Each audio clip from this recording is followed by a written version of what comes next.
સરદાર પટેલજીની 150મી જન્મજયંતિની ઉજવણીના અંતર્ગત રાજકોટ જિલ્લામાં વિધાનસભા વિસ્તાર વાઇઝ પદયાત્રાનું આયોજન કરવામાં આવશે. તારીખ 16થી લઈને 22 સુધી આખા રાજ્યમાં વિધાનસભા વિસ્તારોમાં આ આયોજન છે. આપણા જિલ્લામાં 16 તારીખથી 19 તારીખના વચ્ચે તમામ વિધાનસભા મત વિસ્તારમાં આયોજન છે. રાજ્ય સરકારના સૂચન મુજબ તમામ વિધાનસભા મત વિસ્તારમાં જે જન્મજયંતિની ઉજવણી થઈ રહી છે આ પૈકી એક યાત્રા જે છે આ જિલ્લા કક્ષાની યાત્રા તરીકે ગણવામાં આવશે.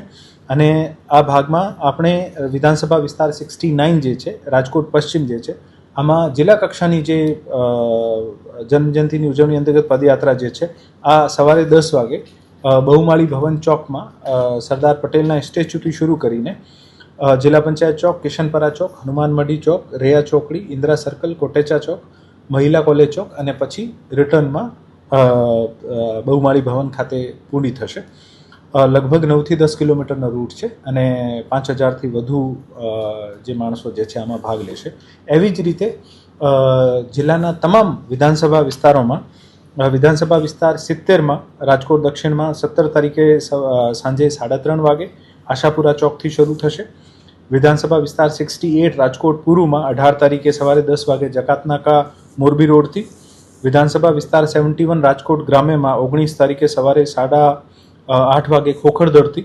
વિધાનસભા વિસ્તાર 72 જસદણમાં 16 તારીખે સવારે 8:30 વાગે જીવાપરથી. વિધાનસભા વિસ્તાર 73 ગોંડલમાં 18 તારીખે સવારે 9 વાગે ગુંદાળાથી. વિધાનસભા વિસ્તાર 74 જેતપુરમાં 18 તારીખે સવારે 9 વાગે ચાંપરાજપુરથી. અને વિધાનસભા વિસ્તાર 75 ધોરાજીમાં 16 તારીખે સવારે 7 વાગે ભાયાવદરથી આ યાત્રાઓ શરૂ થશે. અને ત્યાં આપણે આ જે યાત્રાઓ જે છે આ લગભગ 9થી 10 કિલોમીટરનો રૂટ દરેક યાત્રામાં છે.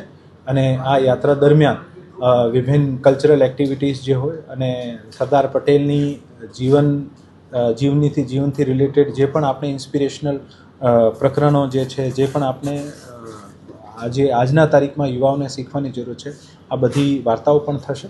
અને આ જ કામગીરી દરમિયાન તમામ સ્કૂલ્સમાં, કોલેજીસમાં પણ વિભિન્ન સરદાર પટેલના જીવન ચરિત્રને સંબંધિત જે પણ ઇન્સ્પિરેશનલ સ્ટોરીઝ છે આ પણ શેર કરવામાં આવશે. અમુક કોમ્પિટિશન્સ પણ થશે. અને મારી વિનંતી છે કે આપ વધુમાં વધુ આ યાત્રા સાથે જોડાઓ અને આને સફળ બનાવો.